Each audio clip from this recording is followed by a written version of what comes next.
thanks. Okay, hi everybody. So thanks very much for coming. Yeah, it's a real pleasure to welcome Ramamoorthy from the University of Edinburgh. He's the chair of robot learning and autonomy there. He's also going to be doing Eugeni's Viva later on, so I thought it'd be a good opportunity to get him here to give a presentation.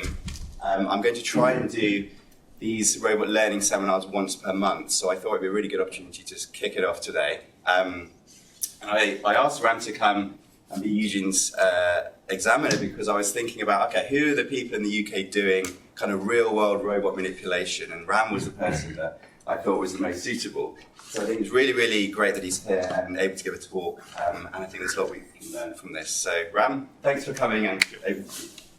Thank you very much for having me. It's a pleasure to be here. I see some familiar faces, so it's also good to see people again in person.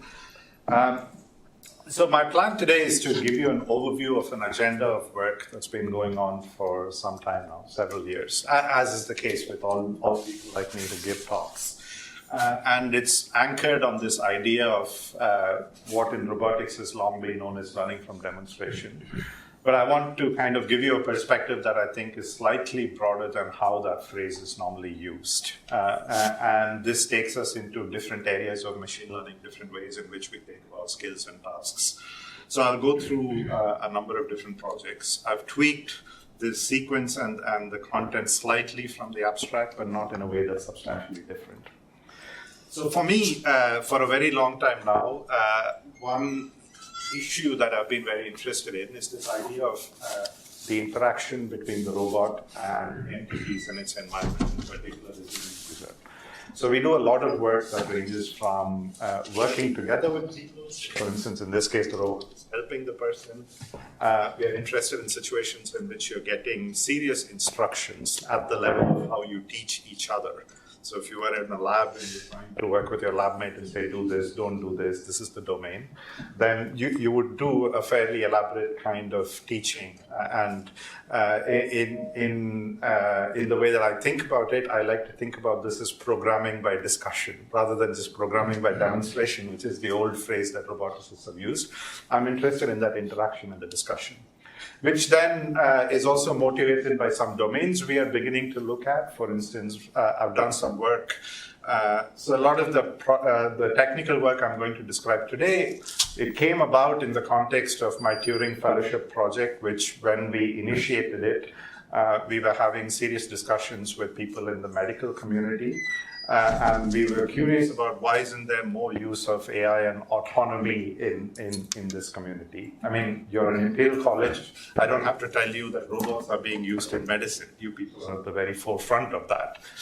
But AI and autonomy is not really a part of that discussion historically. So we were curious about what would it take to go there.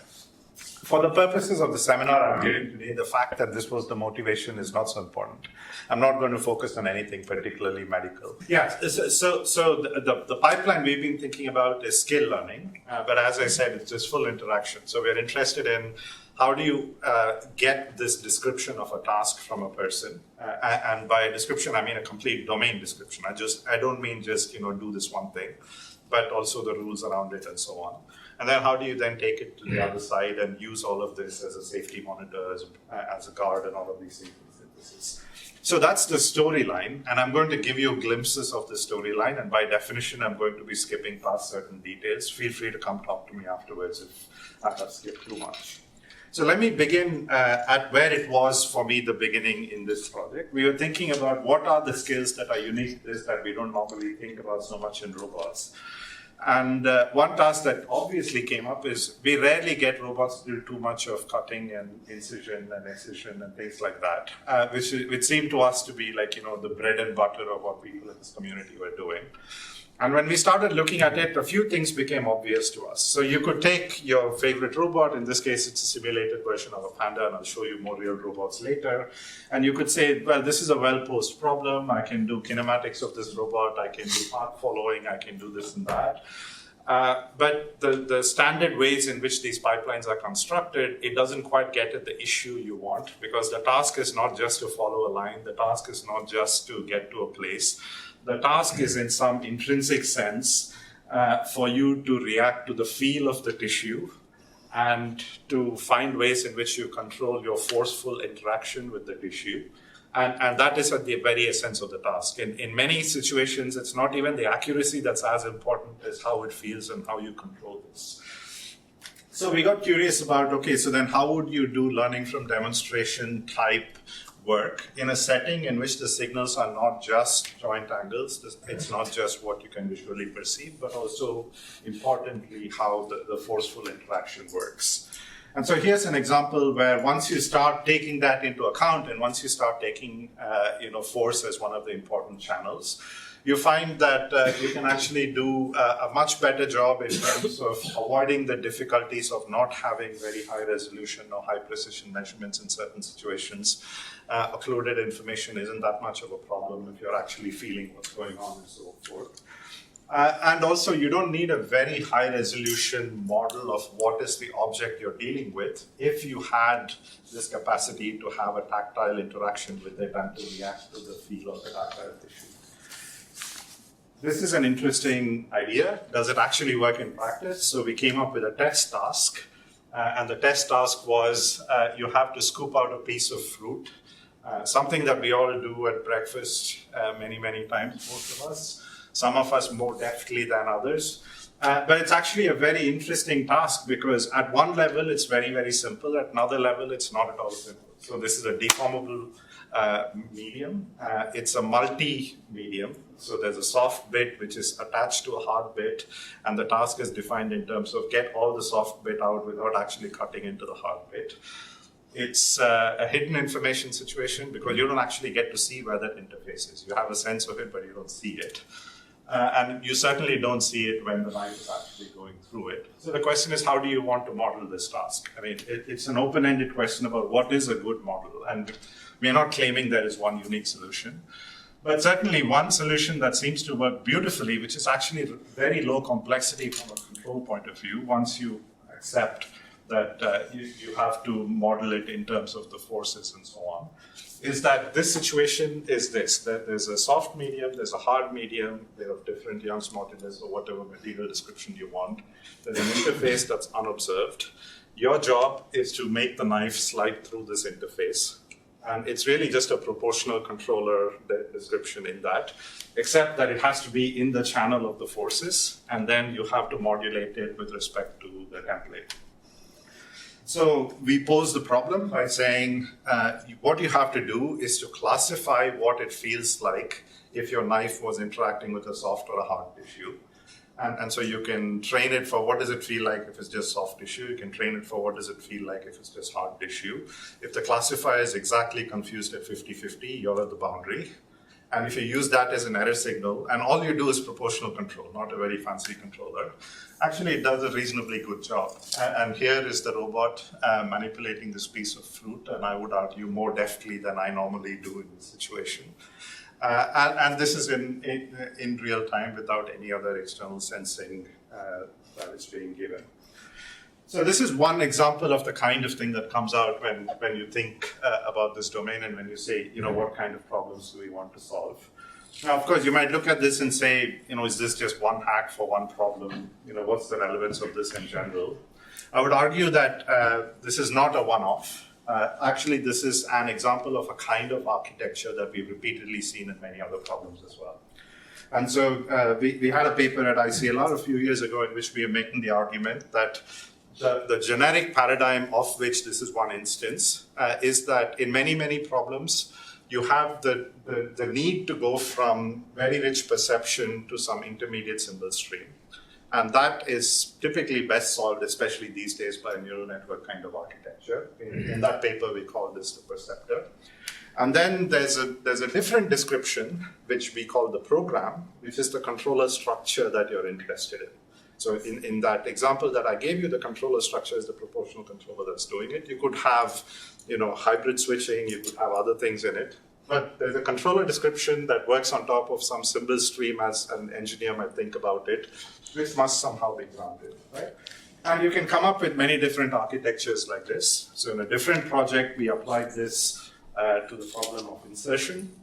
which is something that many people are thinking about because it's a very natural task. All of us do insertions all the time. We have to do it for my USB cable. So the key point here is that if you model insertion well in the way that you think about it as a good control person, you wouldn't think about it as just a reach task or just a precision task. Almost all of the description of it in the way that real people do it has to do with the way in which you construct feedback structures. So in very layman's terms, if I was teaching this to my 4-year-old, I'd say, make sure you go there and then jiggle it a bit until you get purchase on it. And then that'll take you out of any bad local minima, and then you can get your insertion much better. So it's always a kind of feedback description like this that you're interested in. And that's actually what we are trying to teach our robot. And so in this project, what we constructed was a kind of multi-level control scheme, which takes into account these different layers at which you have to think about it. There's a layer at which you want to think about impedance control, which is that you don't want to ram it in and just break my cable or something like that. So you have to make sure that you're dealing with it delicately.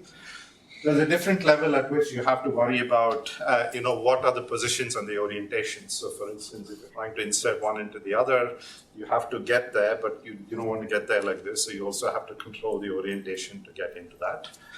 And then there are switches. Right? So you might do all of this and you might still be slightly off. Then you want to jiggle, which is a correction policy. You want to do that gently. So you have to put all of that together. But if you do all of that together, then you get some fairly nice behaviors, such as what you see in these various videos. These are all examples of the same architecture being used for different kinds of insertions that we are interested in. And in each of these situations, if you describe it well, the underpinning control architecture is not too complex. I mean, it's constructed in this layered way in that there's a certain level of impedance control that must happen. There's a certain way in which you have to do planning. And then there's a certain sense in which you have to reactively correct the mistakes that are being made. And they're not mistakes in some grand sense. It's the fact that you can never get rid of those features. And of course, all of this then has to be grounded in perception in a suitable way, such that you're, for instance, finding the appropriate parts and so on and so forth. So this is an example of the kind of paradigm in which we've been thinking about some of these manipulation tasks. And in this particular segment of my research, one of the current projects that's going on in my lab is we are trying to work with these surgeons I told you about in the beginning. And we got curious about how far can we push this business of thinking seriously about delicate tasks. And one canonical task that if you were a medical student sitting in a different auditorium like this, you would kind of start your life with is excision. So in this case, think about it as some kind of a mole that's on your skin and you have to excise it. And it's something that they do day in and day out if you were training to become a surgeon. And they do it in much more elaborate ways, but this gave us a canonical, insertion equivalent for a medic. And so what we are doing here is we got a cohort of trainee surgeons and a few specialists who are willing to work with us. They came to our lab, and then they were given this canonical task on a constructed phantom using a constructed instrument so that we could get information from all sides of this, from inside, from the instrument, from the outside, and so on. And what we're interested in is what is this program that you're executing at the level of the forces, at the level of vision, at all levels. So not just, what are you doing in terms of servoing, but also is there a kind of modulation pattern in how you apply forces? Is there a kind of temporal sequence that you apply to all of this? So in this project, the student who's involved in this, he's literally constructed the instrument himself because he had the wherewithal to do this, and he's constructed the phantom himself. So this is the phantom, and which has the same feel and kind of textural properties as your actual skin. And he has an instrumented scalpel that he has constructed from which we get force measurements from inside, so we know what's the force that's being applied. And between the two of them, what we're interested in, from the computational point of view that all of us robot learning people think, we want the data so that we can get the process model of what is the task. The task is some kind of a hybrid controller. It's a switching scheme at the level of force control and also at the level of how the different fingers are kind of applying constraint and so on and so forth. And so to give you a kind of glimpse of preliminary data that's coming out of this is ongoing work, so I don't have all of the details of this. But to give you glimpses, you can already imagine what you might do if you've thought about this task a little bit. So you might think that, okay, excision is just, move the knife over. But if you watch them carefully, they never just do it. They make sure that it's always at a certain level of stretch before you do it, because that's when you get the best cut. So a lot of activity goes into how the other hand modulates it. Gets it into a certain state, which is like a basin that's good, and then they apply a certain controller, and then there's modulation of that controller depending on the shape. So you begin to see all of this from the data that's coming out.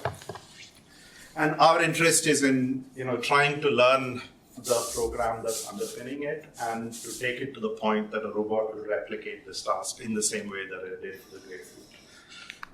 And just to finish this thread before I move on to kind of other topics, we're thinking about various other skills in the same general domain. So one other skill that we've been curious about is how do people, such as let's say an ultrasound technician, how do they do the scanning process? Now, if I ask my 4-year-old what do they do, he says, oh, actually you just take this probe, put it there and do something like that. Which is true. I mean, you have to put the probe and you have to do some kind of an inspection. But what is the process? I mean, what is the program that they are following? What they're really looking for is image features, as you all know. So they're looking for a particular image feature that they're looking for. In fact, they're looking for anomalies in an image feature with respect to something in their head that has been compiled in by all of their training about how anatomy works. And then we thought about this and said, okay, this means you have to first put an anatomy textbook into the prior knowledge before you can even go anywhere. And are we stuck with this because that's a non-starter?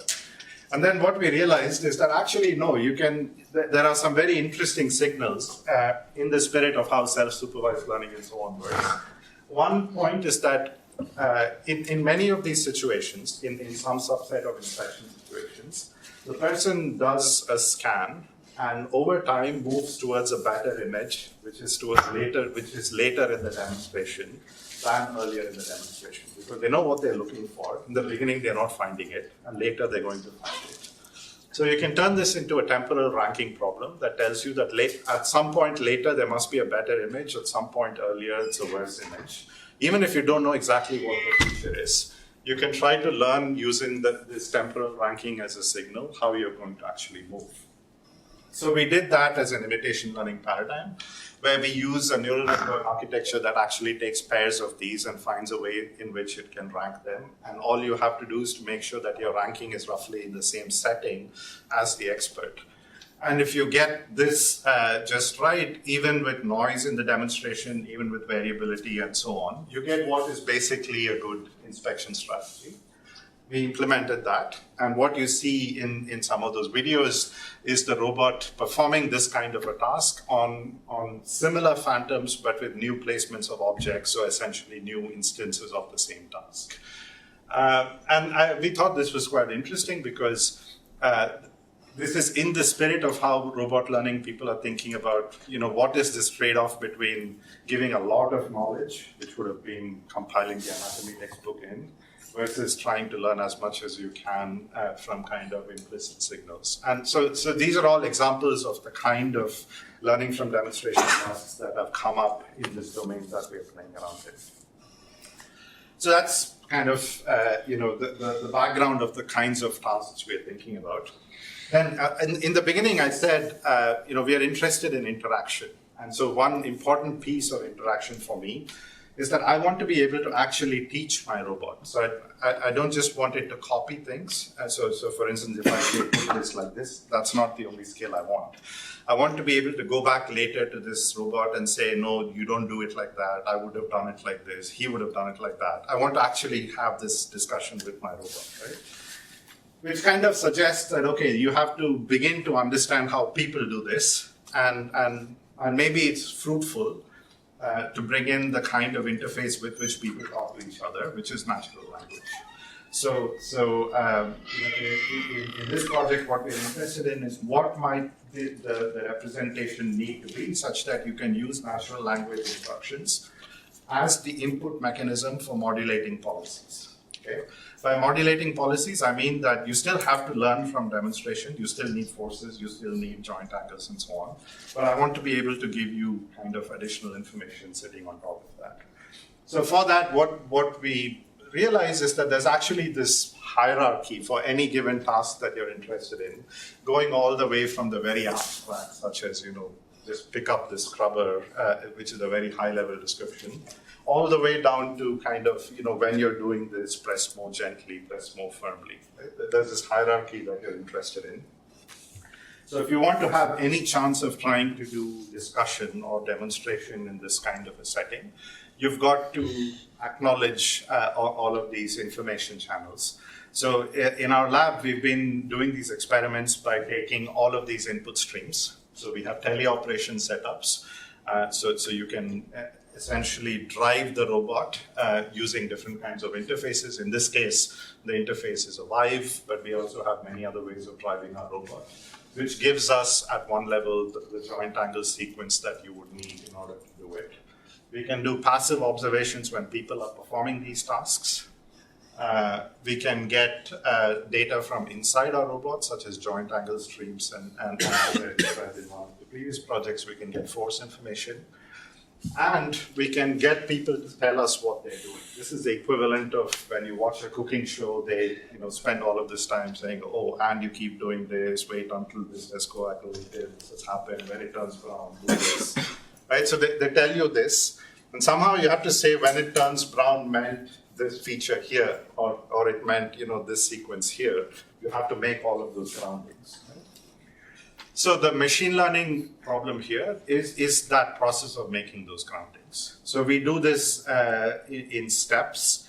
The first thing we do is we are interested in trying to construct latent variable models in which the latent space gives us the structure such that it can be mapped to anything linguistic at all. The simplest thing would be if I had shapes, sizes, and colors, make sure that the latent space actually has axes that correspond to shape, sizes, and colors, because if it did, I can begin to use those latent variables as a stand-in for words, or words as a stand-in for those latent variables.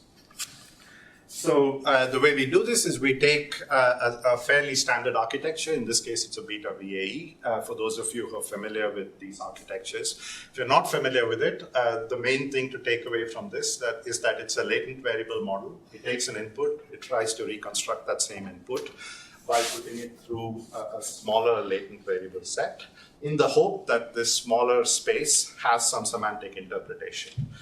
In order to make sure that it actually does have a semantic interpretation and not just some arbitrary smaller kind of projection, we add to the standard construction of the VAE an axis alignment term which says, I'm going to penalize you if in that latent space I take a sequence such as of the same color or the same shape and you don't give it to me on an axis. So I'm going to add a classification loss to it. And this is what it really looks like. So we are really forcing it that I don't just want a latent space projection. I want color to be kind of in a certain size. I want increasing shapes to be in a certain direction and so on. And we do this by essentially, forcing it, so by asking it to produce this latent space and then adding the loss function in such a way that, for different groupings, we can give it a supervisory signal that says, this is not the right grouping. It should have grouped like this. If you start to think like this, you can do this for many of the features that we want to have. The first thing I've shown you is that it's possible for you to talk about shapes, colors, and things like that. The next thing you want to do is to do relationships, such as on to the left off. And then you want to slowly get towards things like firmly, gently. And so it's a stack going from one to the other. They're all architectures of the same style. So they're all architectures that are familiar to you if you're doing this kind of deep learning, except that we're going to find ways in which we penalize the latent spaces in specific ways, such that they do map to the linguistic constructs that we are interested in. So to give you the kind of mapping we are interested in when we are talking about pairs of objects, so when we are in the binary setting, we're going to have data that tells us left versus right, above versus below, and so on. And so we're going to take two different objects. These are the same as the networks from before, except now we have a connection between them that tells us, is this above this or not? Is this to the left of this or not? And that allows us to then get to the point where we can test it in synthetic data and then in real data for things such as, go from being behind through the left to being on top. And we are actually chaining all of these concepts in such a way that we can get behavior such as this, which begins to take you towards the kind of instructions that you want to give the robot. So I would like to be able to talk to my robot along these lines. I want to say, pick up the red cube, put it on top of this, do it more gently, go from the back, and so on, right? And so what we've been showing you is that it's possible for you to construct these networks incrementally such that you can ground the concepts. Initially, it was shapes, colors, and so on. Then it was relationships. And so by putting them together and by chaining them together, you're going to get demonstrations such as this. So here's different examples of our robot performing a task where the input to the task was what's written below. And the behavior that's exhibited is what you see in the video. So we're telling the robot, place the cube on a cylinder or make these two cups face each other. And then the robot does what you've told it. Now, of course, it wasn't magic. It didn't just make up these behaviors from nowhere. It was constructed systematically in a kind of hierarchical fashion that mirrors the ways in which language itself is hierarchically constructed in the way that you think about meaning of language. And the last thing I want to show you in this series is that all of this is not just about shapes, colors, and relationships. You can also start to talk about forces. And by talk about forces, I mean it's possible for you to construct the latent variable space. So in particular, so what we are interested in is to take one of the axes of the latent variable and the continuous variable, such as from -2 to 2, maps to soft to hard. So when I say harder, I mean go closer to 2. When I say softer, I mean go closer to this, which then maps down to how the joint angles actually move, how the force channel actually works. So you're essentially constructing a latent space that represents the information that you're getting, but organizing it in such a way that you can map it to the high-level labels that you're interested in. Right? So this is one piece of the puzzle. So I started out by telling you, we need to structure the controller so that we can actually get at the complexity of how people behave, do things. We need to structure the interactions such that it's possible for you to talk about the kind of structures that you're interested in. And the third piece of the puzzle for me is ultimately, you want to be able to synthesize safely. And what do I mean by synthesize safely? What often happens, if you try to teach somebody a task. So the canonical task I use when describing this is, imagine if you've been taught how to drive, how you were taught how to drive. So for me, I was made to sit in the driver's seat. They showed me something basic, which is hold your steering wheel like this, press the pedal like this. That much was given to me as just a script. That's all you have to do, keep doing this. Once I start doing this, he said, okay, now go a little bit faster, now turn to the left a little bit. All of this was given to me linguistically with no actual demonstration of what it means to turn to the left or go faster. So I want to do the exact same thing with a robot, which is I want to do the kind of demonstrations I showed you earlier. Pour like this, go to this, and so on. And then I want to tell it things. And by tell it things, I mean, these are the rules of the road. So I taught you how to drive, and I'm telling you, if there's a yellow box, only one person's allowed to be there, don't go in there. If such and such a thing has happened, never do this. Right? And these things are essentially logical constructs, so they're not negotiable. So the idea that you have to stop for a red light is not a sometimes thing or a 70% thing. You must stop for a red light. So it's a hard logical constraint. And at other times, it might be that at some point, you must slow down and you must come to a stop. And it's a softer thing. So there's a kind of expressivity to how these kinds of rules are given to you. And the expressivity actually maps pretty well to the kind of logical constructs that a programmer might be familiar with. Except that it seems to be a completely different representation than the ones we've been using in all of this, which has been extremely sub-symbolic in the way that deep learning and neural networks have been constructed. So the next project for us was, how would you reconcile these two things? Is there a way to train in such a way that you can get inputs like that, which are essentially one-off utterances that are given to you after you've started to learn? And so the low-level description then for us is a familiar kind of description that one might use in robot learning. You might have your favorite one. For this project, we use the construction of a movement primitive, which is a way in which you parameterize curves as kind of control structures. So what we're really saying is that you write down a dynamical system description. The details of the equation are less important. What's important is that this is a dynamical system equation that says something like this is how you would move towards this. It describes the forces, it describes the movement. And you can learn parameters of this dynamical system description. So you can say you can go faster, go closer to this, and so on and so forth. So this is a well-understood concept in robotics. Many people use this, and there are different ways in which you can learn pieces of this. So our question was, if this is the target of learning for the low-level side, what would it mean to get additional logical instruction in conjunction with this and to somehow learn alongside this? So what we're asking is, we know how to learn this, and that's a standard optimization game. I want to put in an instruction like this and somehow make this respond to that. Okay. How do you do this? You start from the fact that many of the instructions we're interested in actually admit a formal description. So in this project, we take the formal description of a linear temporal logic. You can think about signal temporal logic, which adds to LTL the idea that you might have, voltages and positions and so on. And the main thing about a logic beyond a regular programming language is that you have operators such as, something must always be true, or something must eventually be true, or something must hold true until something else is true. These are the kind of constructs that come in with the rules, right?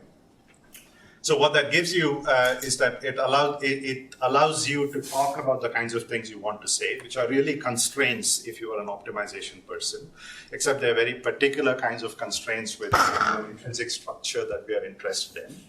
And for the purposes of doing this connection that I've been talking about, the key device for us is that we find ways in which we can take the logical terms of the formula and turn them into a differentiable cost, because once you do that, the rest of the game is familiar to us as robot learning people. The key is that you want to turn it into a differentiable cost. So there's a way in which you can translate from the logic to the loss function. And there's a little bit of subtlety to what we have done here and to what extent it's a hard logic versus a slightly softer version. I won't discuss it here. I'm happy to discuss it later on if you're interested. But modulo that, what we are really saying is you can take your operators that you're interested in, such as always and until, turn it into elements of loss function. And so we can then construct an integrated learning problem, which on the one side looks like regular imitation learning with the behavioral cloning loss and so on. And on the other side, what we are really looking for is a way in which we take this logical loss, and we are doing adversarial learning by trying to find all the places in which the logical rule is actually being broken, and then penalizing for that, such that you can have an integrated learning problem, which now is an optimization. What does that allow you to do? Things like this. So on this side, you have imitation learning, which is the standard dynamic movement primitive. On this side, it's the dynamic movement primitive with this one-off instruction saying, do this or don't do this. And what that allows us to do is to modulate the behavior essentially at runtime.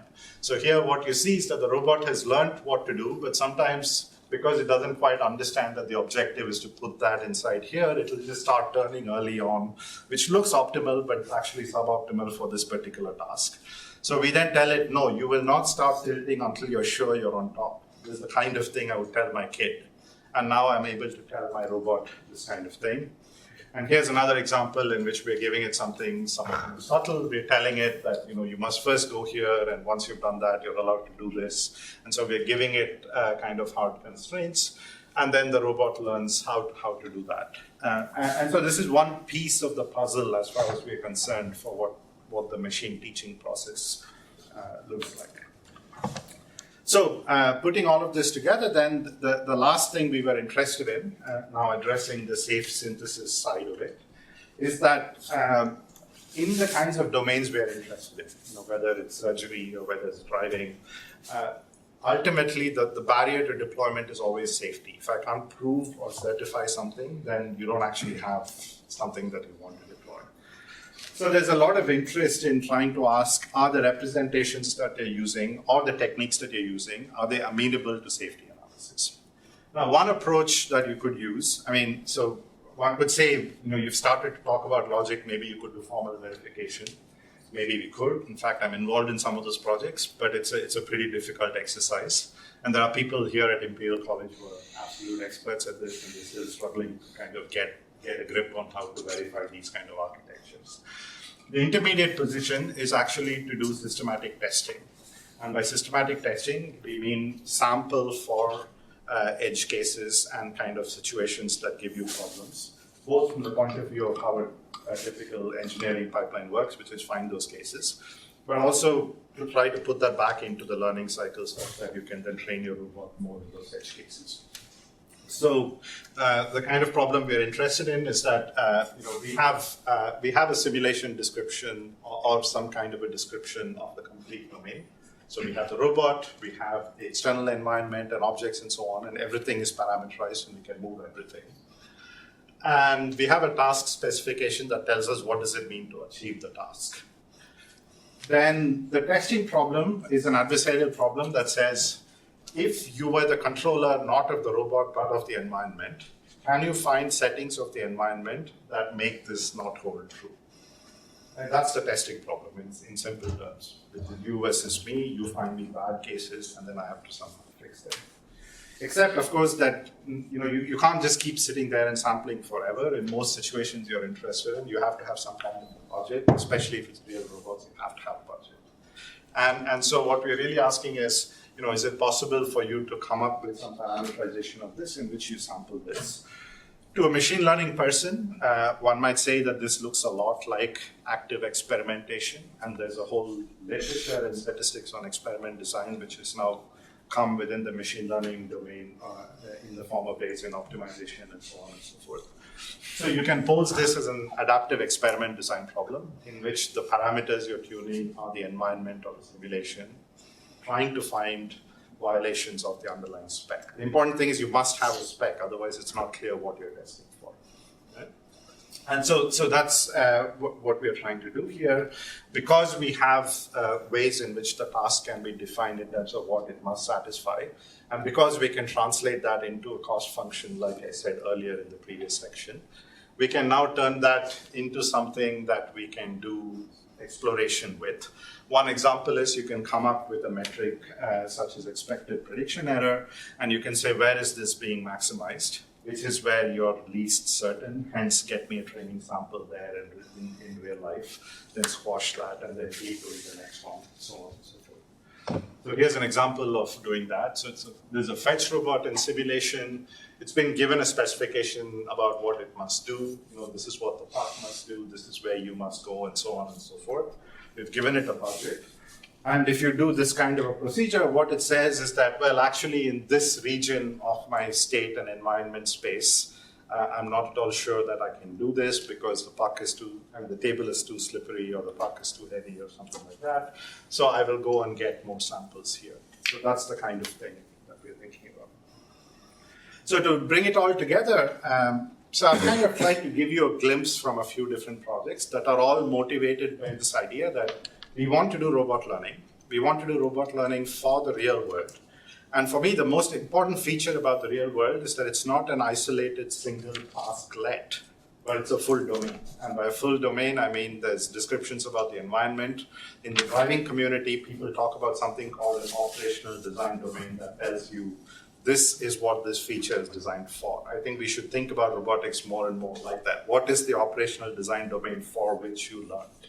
And it must be, kitchens with nothing on the floor, or it must be, hospitals with these kinds of settings. And then you can ask, what is the complete domain model in that? What does the user do? What does the object do? What are the kind of hard certification specs? And then with respect to that, you can ask all the different questions I've been asking. What does it mean to do learning from demonstration? What does it mean to have interactive teaching from a person? What does it mean to ground concepts? So there might be specialist domains where you come up with a concept which I've never heard about, but in your sub-community, everybody knows that this is what it means. Sports is a classic example where people make up these terms. And so we are trying to do all of this in contexts such as dexterous manipulation, but not only. So there's an entirely different body of work that I've been involved in with automated driving, which has the same kind of feel to it. I'm extremely interested in hierarchical constructions that combine, logical or higher level representations that allow for reasoning with sub-symbolic and neural network representations. And increasingly, this is becoming a mainstream thing. It's not a niche thing anymore.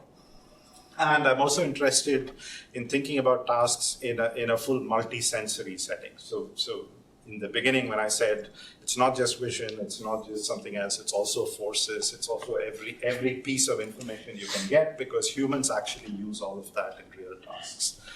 And so I will stop there. I hope this has given you kind of useful insights into my domains. I'm happy to have a discussion as time permits, but also feel free to reach out later on if there are any aspects of this that are of interest.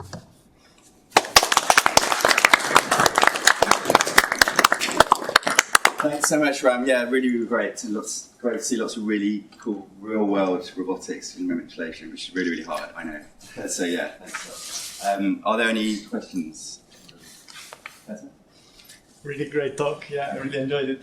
So at the start, you mentioned something that I really liked, that you prefer to talk about programming by discussion rather than programming by demonstration. And you gave many examples how the human can give additional instruction to the robot to adjust the way he's doing the task. But when you say discussion, programming by discussion, that implies two-way communication, right? So in which case do you envision the robot getting back to the person?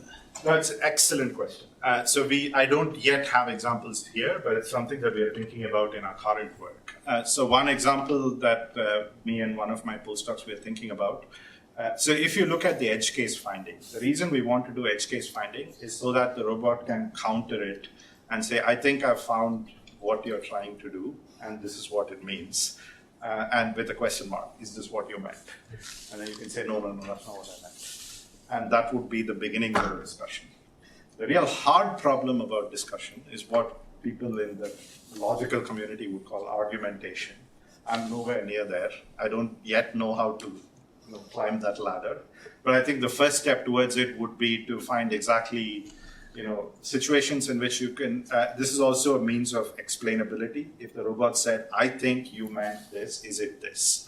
So when we are doing the natural language instruction grounding, we called it an explain and repeat step, which was exactly this. The robot would construct the plan using the primitives it has been given, and it will say, I think this is the plan.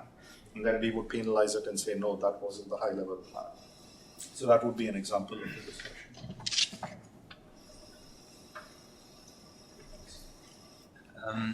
So for a lot of the things you described today, you're relying on sort of deep architectures, right? And the question I have is there any consideration for the uncertainty in the training of these architectures itself? So for example, in the orange scenario where there's a classifier being trained, at that point it would be possibly useful to know whether you're confident that it is in fact the boundary or not. So I was wondering how much of consideration it's going to take. So it's an important question. I was originally trained as a control theorist, and stochastic control is exactly that question. And we do think about it a lot. We haven't done anything fancy enough for me to mention as a noteworthy thing. It's something we do include in the ways we're thinking about it. So especially when you think about MPC architectures, we try to make sure that the loss function does take uncertainty into account in some form. Beyond that, the difficulty tends to be what can you say about uncertainty at test time. So one example, and this is something that I have papers on and I can point you to it, we've started to think more and more about what we call perception error models. So if you take the driving domain, for instance, I mean, you care enough that you'll take this car and actually get detailed performance models on how does the radar behave in rain versus sun versus night. And you will have error characteristic model of this. Now I can use that, and in fact we have a NeurIPS paper this week on this topic. We can use that to ask, what are the edge cases that are risky and that are edge cases for perception, but that are also risky for decision making, such as I lose sight of the pedestrian because I got sun glare in my eyes, but I was turning into him. That would be disastrous, right? So that would be like a high risk situation. So you want to make sure that when you're finding edge cases, you find with respect to that notion of risk. That's something that we are thinking about increasing.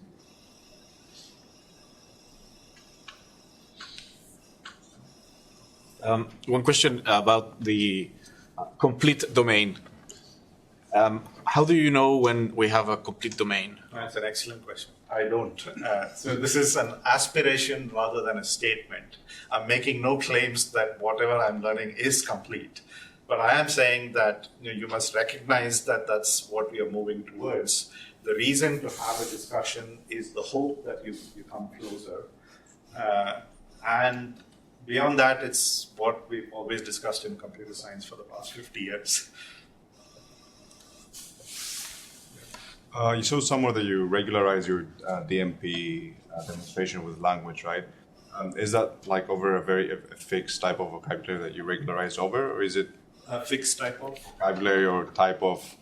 Yeah, so in that case, it's not even language in the natural sense. It's the formal logical language that we are So that it's predefined over a set of, let's say. It is that logic. Yeah, right. That's right. Thanks. Yeah. So you modularize your policies with those logical symbols. Do you think it's going to be replaced by large language models at some point, or even it can be? I mean, okay. Let me say one more thing. It's not so much that we're not. It's not an add-on on the top. So it's not saying do this or that and underneath there's a neural network. It is more that it's saying whatever you have learned must respect this property, right? So it's a statement in the same sense that you might write a program and then I say it must do this. It's more like that. It's a good question. I mean, in fact, the biggest question that I find interesting in the language model community today is it saying the right thing or not? Right? So in that sense, I don't think it's so much a replacement. I think even a language model has the same obligation, which is if I'm going to use the language model. Let me give you a concrete example. People talk about using language models in, let's say, social care setting for initial triaging in NHS 24 or for mental health advice. Now, you don't want to unleash a random language model there. You want some guarantee that, no, you will not do this, right? And that's an example of the logic you want to test for. So that's what you should map it towards. First of all, yeah, thank you for an interesting talk. That was very good. Can I ask a little bit about the project of kind of learning visual representations for color and shape? So I thought that was very interesting. My question is, how much of disentanglement do you think you can do in an unsupervised way by itself versus how much is relying on the kind of labels that you give it, right? So do you find that you only need to give like a few labels and most of it is already done by itself through reconstruction, or does it rely on the labels quite a lot? I don't know how to say A versus B. I mean, in that project, it is the labels are supervised, right? So that last loss in the VA is exactly the classification loss that's forcing it. Your question is more like, how good was the initial representation without that loss? We have ablation studies. To be honest, this is the point at which I have to go back and look at my students' thesis to see what the ablation studies said. So we did do some of that evaluation. I don't have the answer offhand, but I can point that to you. Just want to ask, you have mentioned the cases where we limited the budget of the robot or the agent. Yeah. So in that case, what we will find in many cases is that the agent will try to learn a model that learns quickly, pick up things quickly, but will not actually prove to be have very good performance in the long term. Uh-huh. So no, to be careful here, I'm not saying the budget is not for learning. This is the budget we have for testing a learned model. We're asking how many times can I test in the real world? So there's a bit like saying, I have a car that has been taught to drive. I have a simulator, and my test team can make the simulator, give me a rainy day, give me a sunny day, give me a cloudy day. And how many such days do I ask for? That's the budget.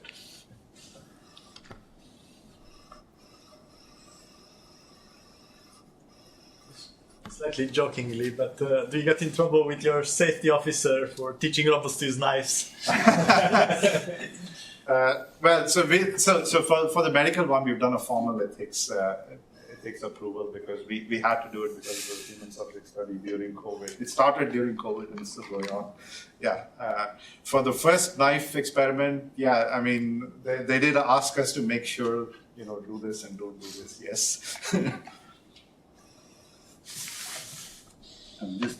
You spoke a bit about logic, sort of binary things of, maybe color is a bit more continuous variable, but you've got some logical sort of yes/no type of. But our brains tend to sort of work across those domains quite comfortably. Statistics tends to have different methods, but do you find trouble at the interface, basically, where sort of a binary like go to this rather than that? That's there's not something in between, or do you try and then turn that into a continuous variable? No, this is an excellent question. This is the bit I said I was glossing over a little bit. So one of the big criticisms we received in that paper, which I agree with, is that, intrinsically, the more intricate logics are very careful about, this versus that, and truth conditions and so on. Whereas the way in which we are translating to loss means that some of those properties aren't really held. It becomes continuous, right? Yeah. The losses. I acknowledge this point. So I'm still trying to understand this field better to know what to do about this. And we are aware that that's a limitation, and we are trying to see what to do. There was someone recommended fuzzy logic recently, the old fuzzy logic, and you start to think a little bit more about the sort of naive logic in a sense. Like you're stuck with this problem, you just say there's a zone in between of uncertainty, but you say there's a property of both in that middle space, even though it's not true. It's not a valid solution, but it's somehow you have to. I'm coming from a medical environment where you can't easily. You have to turn it into formalize. That's right. You have to formalize it in language, but you trying to also reflect how the machine will see it in the end. Right? Yeah. One thing I would say, and this is a learning from all of, most of us who are doing machine learning and representations and so on, we understood this, is that there are some things you do by making the algorithm richer in terms of can learn better. There are other things you do by restricting the language of your domain. So you should then, the logic person should sit down and say, can I come up with a logic that isn't so hard to learn? And then the teacher actually describe student. my thing. Yeah. And you can teach better, become a better teacher instead of becoming a better student. You can learn how to teach in a sense. and hopefully there's a dialogue between the two communities. Yes, it's very nice.